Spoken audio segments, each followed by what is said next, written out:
I'm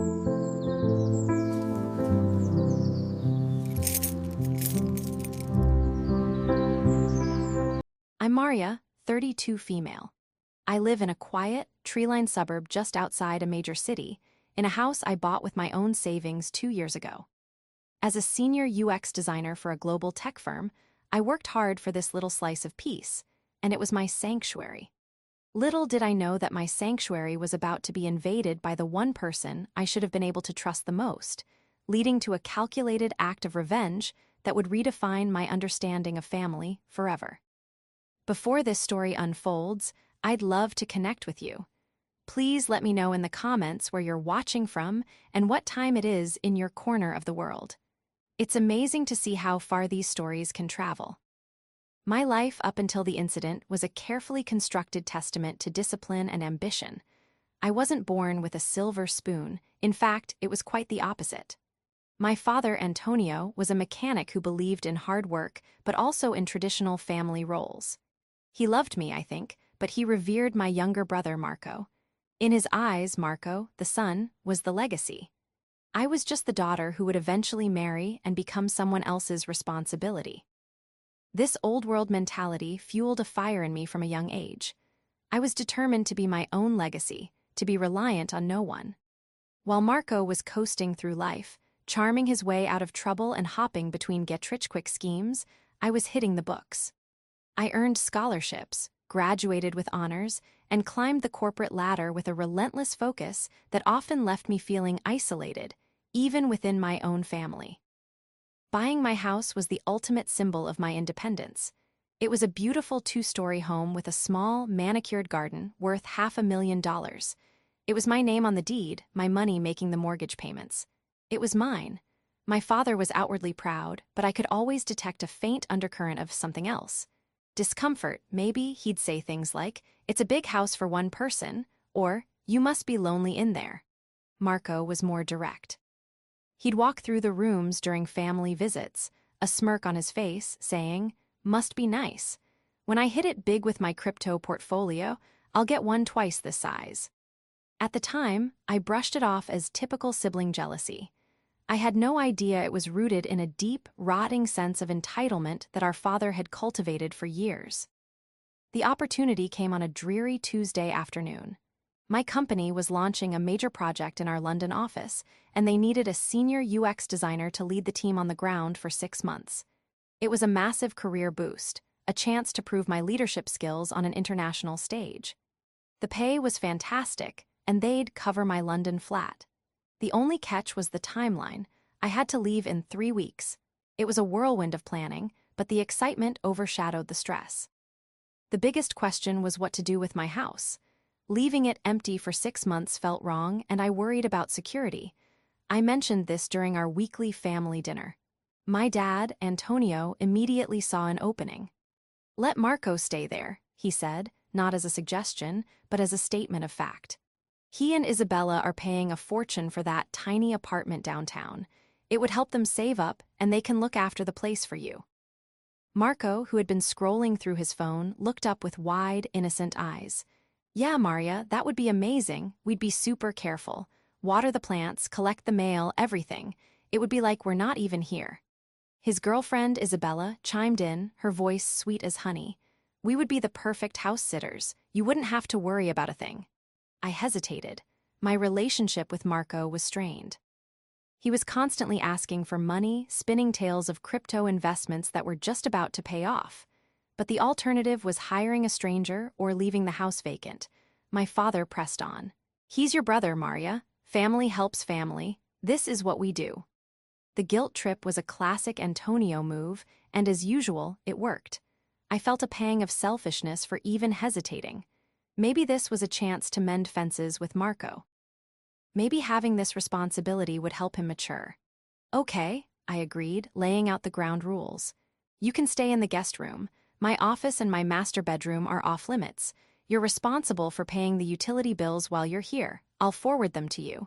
No parties, no major changes, you're guests." They both nodded enthusiastically, agreeing to everything. We signed a simple, informal agreement I typed up, outlining the terms. I felt a sense of relief. My house would be safe, and I'd be helping my brother. It felt like the right, sisterly thing to do.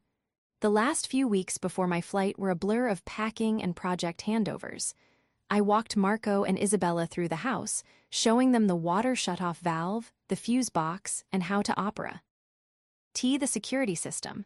I reiterated the rules, pointing specifically to my bedroom door. This door stays closed. All my personal things are in here. Marco waved a dismissive hand. Got it, sis. Don't worry so much. Go to London, rock your project. We'll hold down the fort. My last memory of him at the house before I left for the airport was of him standing on my porch, waving, with a smile that I, in my naivety, mistook for gratitude. In reality, it was the smile of a fox who had just been handed the keys to the henhouse. The 6 months in London were a resounding success.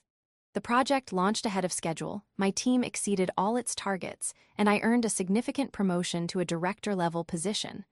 I worked long hours, immersing myself in the challenge.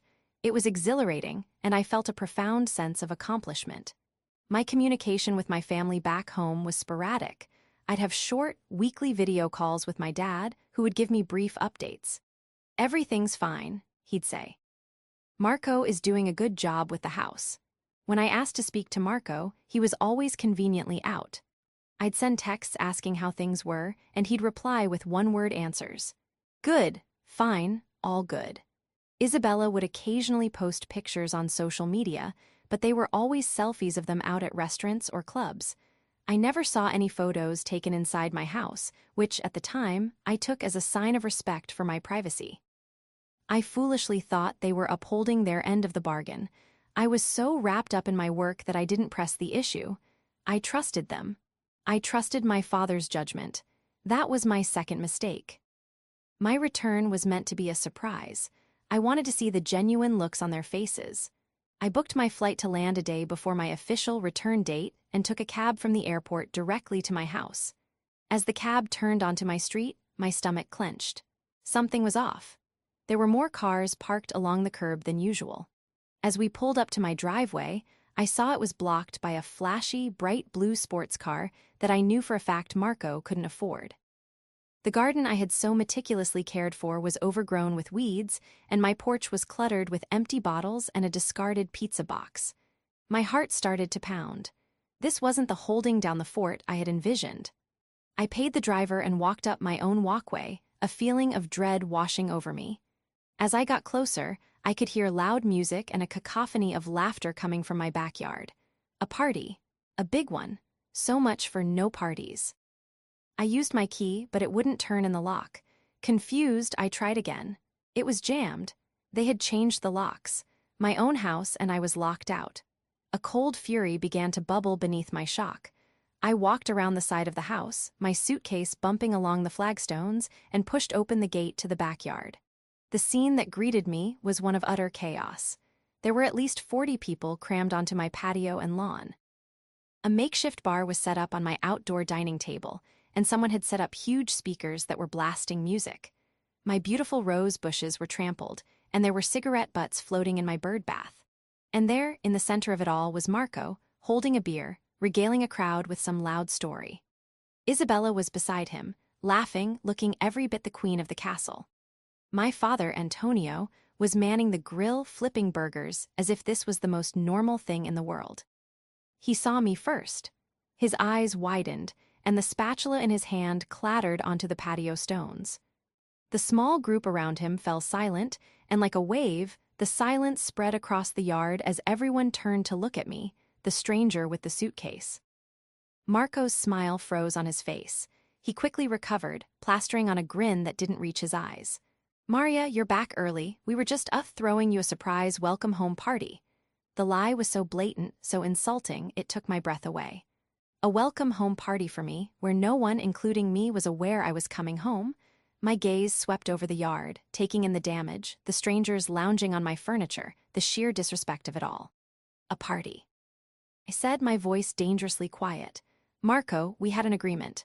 My father stepped forward, wiping his hands on an apron that had my initials embroidered on it. Now, Maria, don't make a scene, it's just a little get-together. The boy is celebrating. Celebrating what? I snapped, my eyes locking onto Marco's. Celebrating the fact that you changed the locks on my house, Marco's bravado kicked in. He took a swaggering step forward, puffing out his chest. Look, we needed to talk to you about that. Things have changed while you were away. He gestured expansively at the house, at the crowd. This place is too big for you. Isabella and I, we're building a life here. We've settled in. It's ours now. The words hung in th. Air, thick and unbelievable. I felt a dizzying sense of disbelief. It's yours, I repeated, my voice barely a whisper. This is my house, Marco. I bought it. I pay for it. He smirked. Yeah, about that. Look, you'll thank me later. You're always working. You're never here. We're putting it to good use, making it a family home. That's when my father delivered the final, crushing blow. He put a hand on Marco's shoulder, a look of immense pride on his face. He turned to me, his expression hard, devoid of the fatherly warmth I had craved my entire life. He deserves it more than you, Maria, my dad said, his voice firm. He's a man, starting a family. You have your career. It's only fair that he gets a head start. We all agreed this is for the best. The world tilted on its axis. My own father, standing in my desecrated backyard, telling me my brother deserved my home more than I did.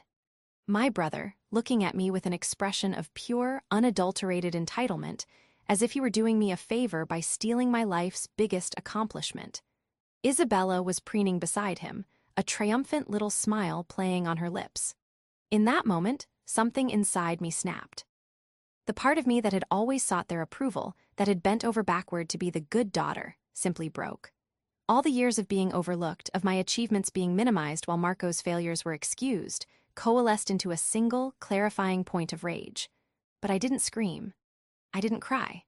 I looked at the three of them, my brother, his girlfriend, and my father, a united front against me, and a strange, cold calm washed over me. I gave a small, humorless smile. Interesting, I said. The single word was so unexpected, so devoid of the hysterical reaction they were clearly anticipating, that it threw them off balance. Marco's smirk faltered. My dad's brow furrowed in confusion. I turned without another word, my suitcase bumping behind me, and walked out of the gate, away from the loud music and the stunned faces of my so-called family. I didn't look back. I walked to the end of the street, pulled out my phone, and booked a room at the nicest hotel in the city. The cost was irrelevant. I needed a clean, quiet, and sane place to think. That night, in the sterile silence of my hotel room, the shock began to wear off, replaced by a methodical, chilling fury. They hadn't just overstepped a boundary, they had detonated it. They had conspired behind my back, counting on me being too far away to notice and too much of a pushover to fight back. They had miscalculated. Badly. My first call was to my cousin, Sophia.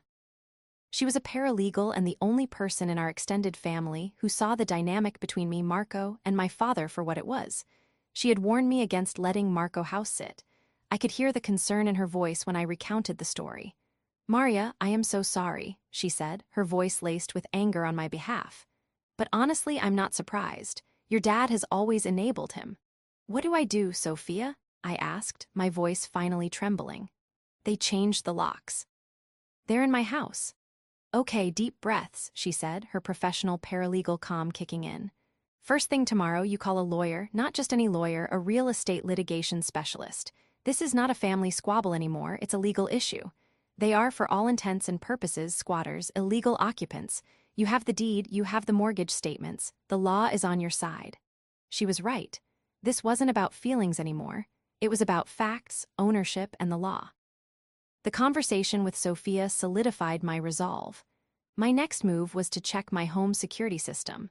Before I left for London, I had a state-of-the-art system installed, complete with cameras covering the exterior, the front door, the backyard, and the driveway. Marco knew about the system, but I suspected he was either arrogant enough to think I wouldn't check or stupid enough to forget. I logged into the app on my laptop. The live feeds were active. I watched in disgust as the party continued in my backyard, but the real gold was in the recorded history. I started scrolling back, day by day, week by week. The red flags were everywhere. The first flag was the moving van that had shown up 2 days after I left. Not a small van for a few boxes, but a full-sized moving truck. I watched the time-lapsed footage as Marco and Isabella, with my father's help, moved every piece of their furniture in. They didn't just occupy the guest room, they took over the entire house. The next flag was the footage of them removing my furniture. My comfortable sofa, my antique coffee table, my dining set, all of it was hauled out and loaded into a different truck. My stomach churned. Where did it go? Did they sell it? A quick search of online marketplaces for my area brought up a listing for a high-end modern dining set with pictures that were unmistakably of my furniture, taken in. My dining room, the listing was marked as sold. They had sold my belongings. The whispers and red flags were now a screaming siren. The deeper I dug, the worse it got. I accessed my online accounts for the utility companies. The agreement was that Marco would pay the bills. I had forwarded him the first month's electric and water bills. When I checked the payment history, I saw they were severely overdue. They hadn't paid a single cent. They were living for free, using my electricity and water while running up a massive debt in my name. The final, and perhaps most audacious, discovery came from my email. I had a separate email address linked to my home's smart devices, the thermostat, the smart lock I had on my office door, and other automated systems. Buried in the junk folder was a notification from a home goods store confirming a delivery appointment. The order was for a complete nursery furniture set. A crib, a changing table, the works. It was scheduled to be delivered next week to my address, under Isabella's name. They weren't just living in my house. They were planning to raise a family in it. The sheer, breathtaking audacity of it all was stunning. They had a comprehensive plan to erase me from my own life, to simply take what was mine and claim it as their own, all with my father's blessing. They believed I would just roll over and accept it. They saw me as an obstacle to be managed, not a person to be respected. As I sat there in the dark, the glow of the laptop illuminating the evidence of their betrayal, the rage in my heart cooled and hardened into something else entirely. A plan. The next morning, I woke with a sense of purpose I hadn't felt before. The grief over my family's betrayal was still there, a dull ache in my chest, but it was overshadowed by a cold, clear determination. They thought they were clever. They thought they had planned for everything. But they were amateurs, and they had left a digital paper trail a mile wide. My meeting with the lawyer Sophia recommended, a sharp and no-nonsense woman named Ms. Albright, was at 10 a.m. I spent the 2 hours before the meeting meticulously organizing my evidence. I downloaded every piece of incriminating security footage. The moving truck arriving, my furniture being removed, the constant stream of guests for unauthorized parties.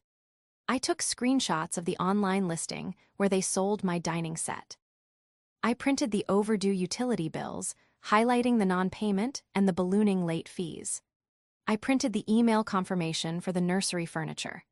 I also found the informal, house-sitting agreement I had typed up, which Marco and I had both signed. It was simple, but it clearly stated they were guests, that they were to stay in the guest room, and that they were responsible for utilities. It explicitly forbade any alterations to the property. Changing the locks was a direct violation of that agreement. When I sat down in Ms. Albright's office and laid out my organized folder of evidence on her polished mahogany desk, her eyebrows shot up. She listened intently as I recounted the story, her expression shifting from professional neutrality to visible indignation. "Ms. Sanchez," she said when I finished, her voice crisp, "this is one of the most brazen cases of unlawful detainer I've seen. Your brother and his girlfriend are not tenants, they have no lease. At best, they were tenants at will, a status that was terminated the moment they violated your agreement and changed the locks. At worst, they are simply trespassers." She picked up the signed agreement. "This is excellent. It clearly establishes the terms of their stay, which they have systematically violated. And this," she tapped the printout of the sold furniture listing, "this is theft, pure and simple. We can and should file a police report for that." The plan she laid out was multi-pronged and ruthlessly efficient. Step 1 was the legal eviction process. She would draft an immediate notice to quit, a formal legal document giving them a legally mandated, but very short, period to vacate the premises. In our state, because there was no formal lease and no rent being paid, that period was just 3 days. The notice would be delivered by a professional process server, making it official and undeniable. Step 2 was securing my property. You have every right to protect your asset, she explained. The moment that notice is served, we can arrange for a locksmith to meet you there. You regain control of your property. We will also inform the utility companies of the situation. We can have services suspended, citing fraudulent use, since the account is in your name and you did not authorize this level of consumption without payment. Step 3 was where my own tech skills came into play. Ms. Albright was focused on the legal and physical aspects, but I knew the digital world was where Marco and Isabella lived and breathed. Marco's identity was wrapped up in being a crypto mogul and an influencer. Isabella curated her life meticulously on social media. Their online personas were their currency, and I was about to devalue it. That afternoon, after leaving the lawyer's office with a clear plan of action, I went to work. The first part was a quiet act of digital reconnaissance. Since they were using my Wi-Fi network, I still had administrative access to the router. A few clicks, and I was looking at every device connected to my network. Their phones, their laptops, Isabella's tablet, even their smart TV. I didn't spy on their content, that was a line I wouldn't cross, but I did make a careful list of all their devices. Then I changed the Wi-Fi password. It was a small, petty act, but I knew it would be like cutting off their oxygen. Their entire social and professional lives depended on being online. Next, I combed through social media. Isabella's profile was public. I scrolled back through months of posts. While she hadn't posted photos inside my house, she had posted dozens of pictures of expensive dinners, new clothes, and weekend trips. The captions were all about living our best life and how their investments were paying off. It was a carefully crafted illusion of wealth and success, all funded by the money they saved living rent-free in my home and likely from selling my possessions. I took screenshots of everything. The most crucial piece of my digital counteroffensive involved the local community. My neighborhood had a very active homeowners association, HOA, with a notoriously strict set of rules and a very active online forum. I logged in and saw a few new threads in the complaints section. One was about an unfamiliar blue sports car consistently parked in a fire lane. Another was about loud music late on a Sunday night. A third was about an unkempt front yard violating community standards. All of them pointed directly at my address. The complaints were anonymous, but the frustration was palpable. This was my opening. I drafted a polite, carefully worded email to the HOA management company.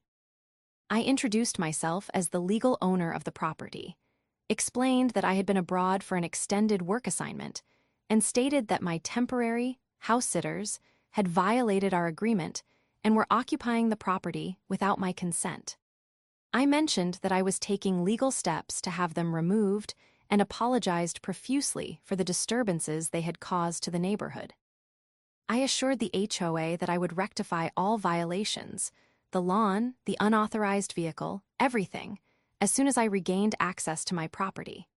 This email served two purposes. It positioned me as a responsible homeowner, and it officially put the HOA on notice. I knew that once the HOA was involved, they would bring their own unique brand of pressure to bear on Marco and Isabella. They had made enemies not just of me, but of the entire neighborhood. And the neighborhood, armed with its bylaws and fines, was about to become my unwitting ally. The digital paper trail wasn't just evidence anymore, it was a weapon, and I was ready to use it. With the legal and digital foundations laid, the next 48 hours were about assembling the final pieces of my arsenal. Every action was deliberate, a calculated step toward reclaiming my life and delivering a consequence so severe that Marco and my father would never forget it. First on the list was the police report.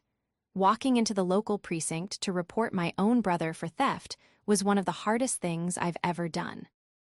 It felt like severing the final thread of what our family used to be, but Ms. Albright was firm. This is not a family dispute over a sentimental heirloom, Maria. This is grand larceny. They sold thousands of dollars of your property. You must treat it as such. I gave my statement to a calm, professional officer, providing the screenshots of the online listing and an itemized list of the furniture that was missing, along with its estimated value. The officer was sympathetic and assured me they would open an investigation. The act of filing the report was cathartic. It moved the crime out of the realm of a family drama and into the cold, hard light of the law. Marco wasn't just my entitled little brother anymore. He was now the subject of a criminal investigation. Next came the utilities. I called the electric company first. After verifying my identity with a series of security questions, I explained the situation. That I, the account holder, had been out of the country, and the current occupants were there without my permission and had been consuming services without payment. I used the term unauthorized occupants, as Ms. Albright had advised. The customer service representative was incredibly helpful. Because the account was in my name and the bills were delinquent, I had every right to request a disconnection. We scheduled it for 2 days later, on Friday afternoon at 5:00 p.m. I did the same with the Water and Gas Co. M. Both scheduled a shutoff for the same time. The trifecta, no power, no water, no heat, would render the house essentially unlivable. The final piece of the utility puzzle was the internet.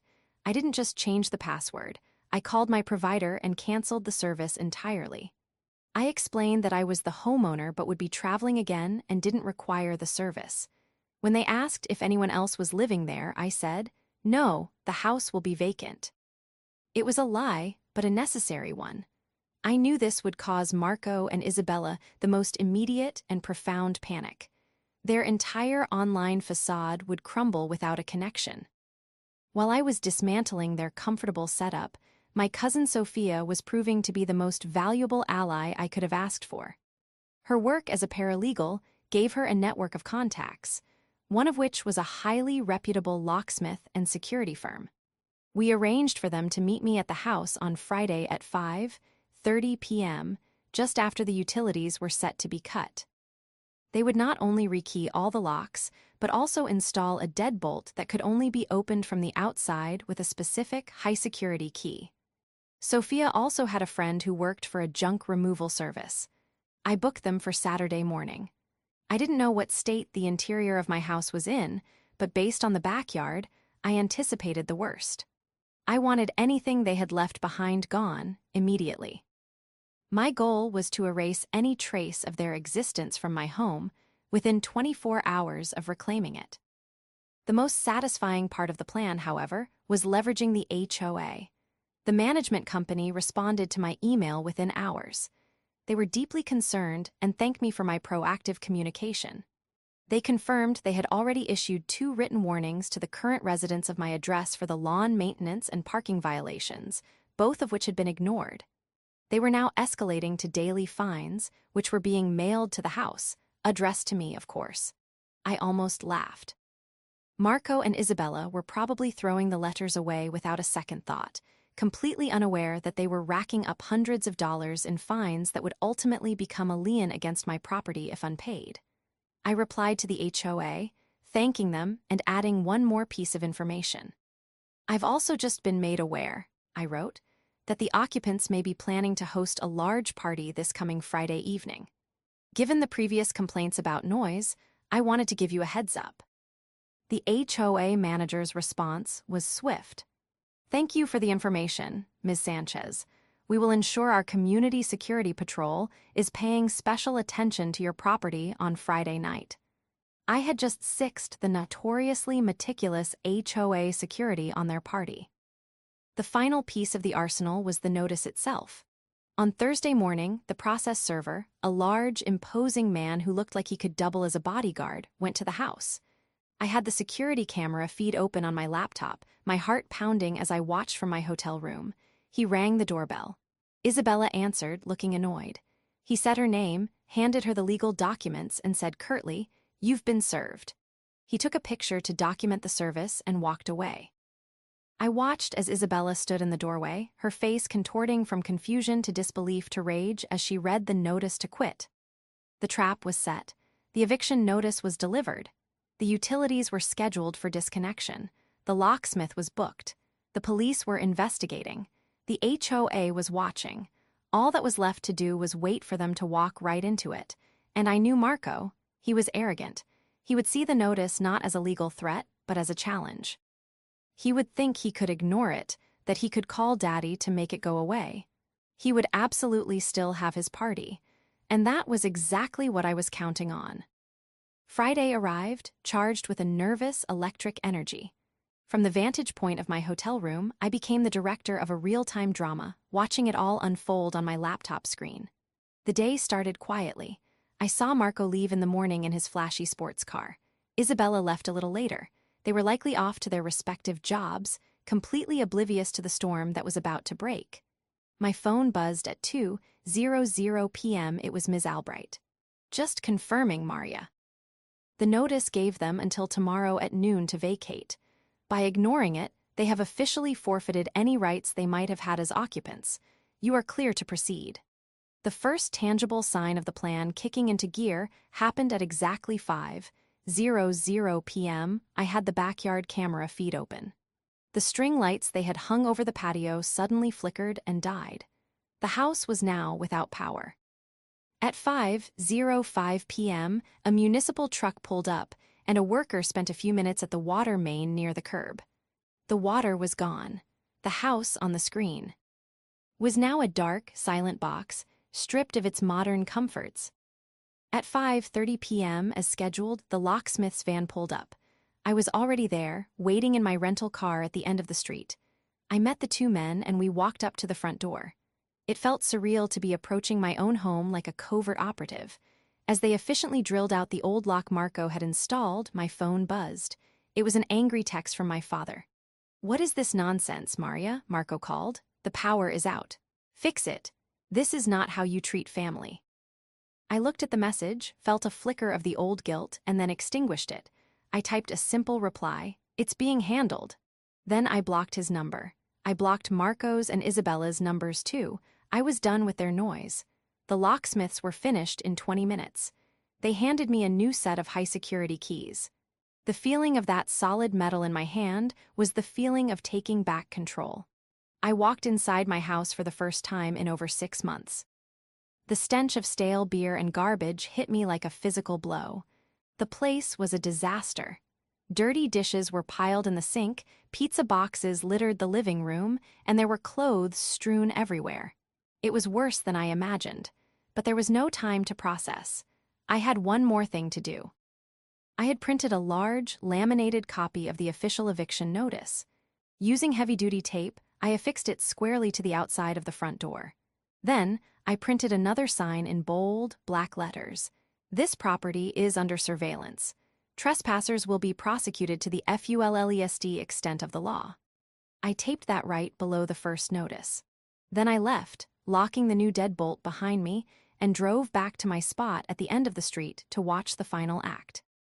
The guests for the housewarming party started arriving around 7:00 p.m. I watched car after car pull up, with people dressed for a party, carrying gifts and bottles of alcohol. They walked up to the dark house, looking confused. They milled about on the lawn, checking their phones, likely trying to call Marco. Around 7:30, Marco's blue sports car finally roared down the street. He and Isabella got out, laughing, until they saw the crowd of confused guests on their, or rather, my lawn. Marco's swagger was on full display as he walked up to the front door, clearly planning to smooth everything over. I zoomed in with the security camera. I saw him reach for his key, then stare at the doorknob. His key didn't fit. Confusion turned to anger as he jiggled the handle fruitlessly. That's when he saw the notices taped to the door. I couldn't hear him, but I could see everything. I saw him read the eviction notice, his face paling. I saw him rip it off the door, his movements frantic.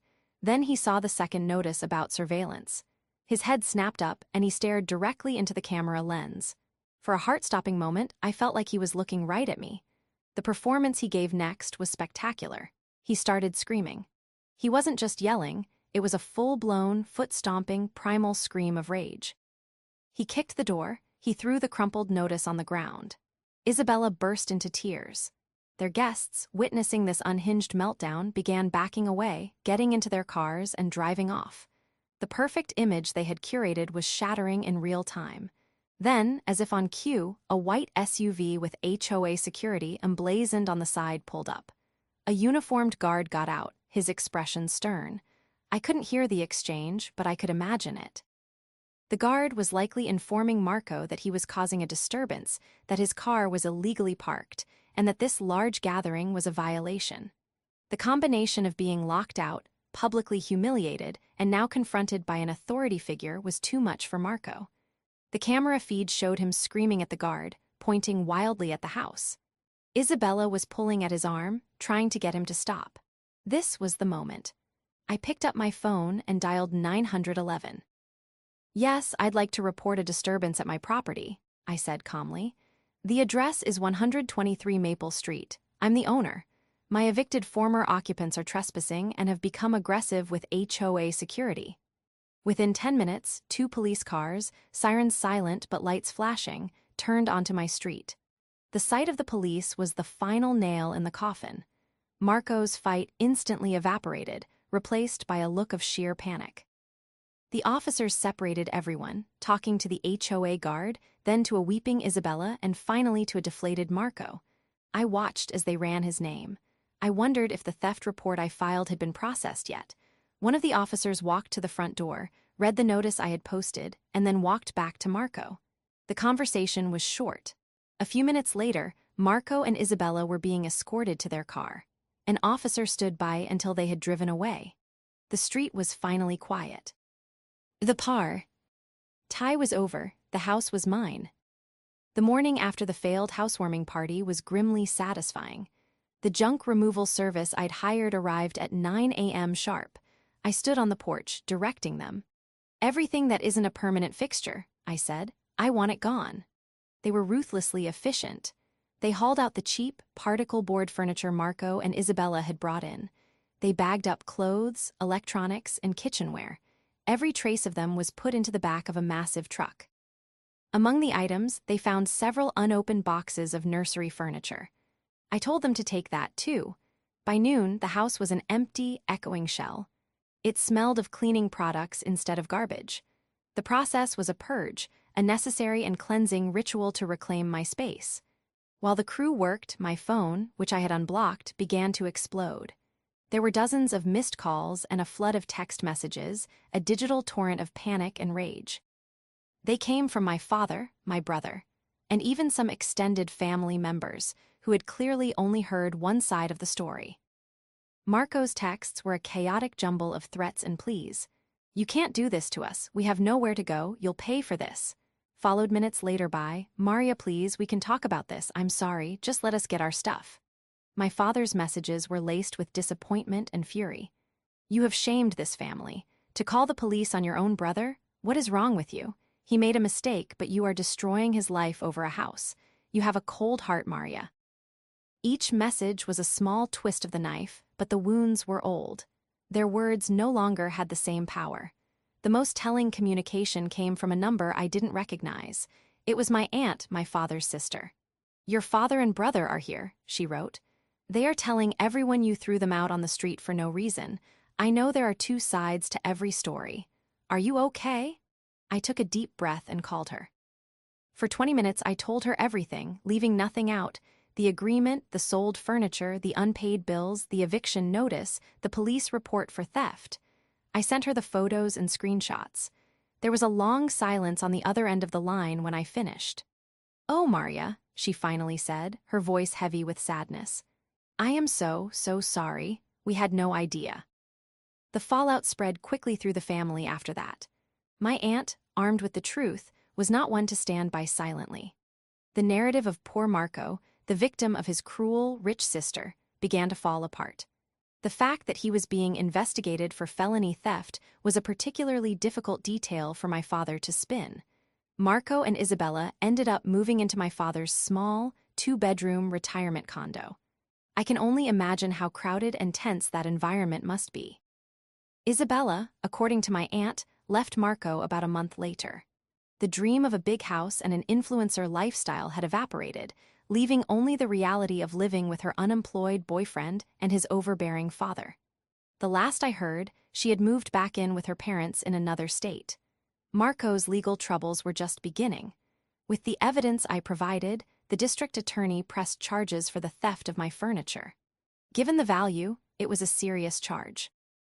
Ms. Albright advised me that these things move slowly, but Marco was now entangled in the legal system, a consequence of his own arrogance. As for my father, our relationship is fractured, perhaps irreparably. He called me one last time a week after the incident. His anger was gone, replaced by a weary, pleading tone. "Just drop the charges, Maria," he begged. "He's your brother. He's learned his lesson. Don't ruin his future." "His choices ruined his future, Dad," I replied, my voice steady. "Where were you when he was selling my belongings? Where were you when he was planning to take my home? You told me he deserved it more than I did, so let him deal with the consequences he deserves." I didn't say it with malice, but with a profound sense of finality. He had no answer. We haven't spoken since. Rebuilding my life has been a slow process. I had to buy all new furniture, but this time, every piece felt truly mine, chosen for my own comfort and taste. I had to pay off the massive utility bills and the HOA fines, a bitter but necessary expense to clear my name. I invested in an even more advanced security system. But more importantly, I started building a new foundation for my life, one not based on the conditional approval of my father and brother, but on my own worth and the relationships I choose to nurture. My cousin Sophia and I are closer than ever. My aunt and I speak regularly. I am forging a new definition of family, one built on mutual respect and honesty, not on obligation and entitlement. Sometimes, I stand in my quiet living room and look out at the garden I have since replanted. It's peaceful again. I lost a brother and a father, but in doing so, I found my own strength and reclaimed my life. And I wouldn't trade that for anything.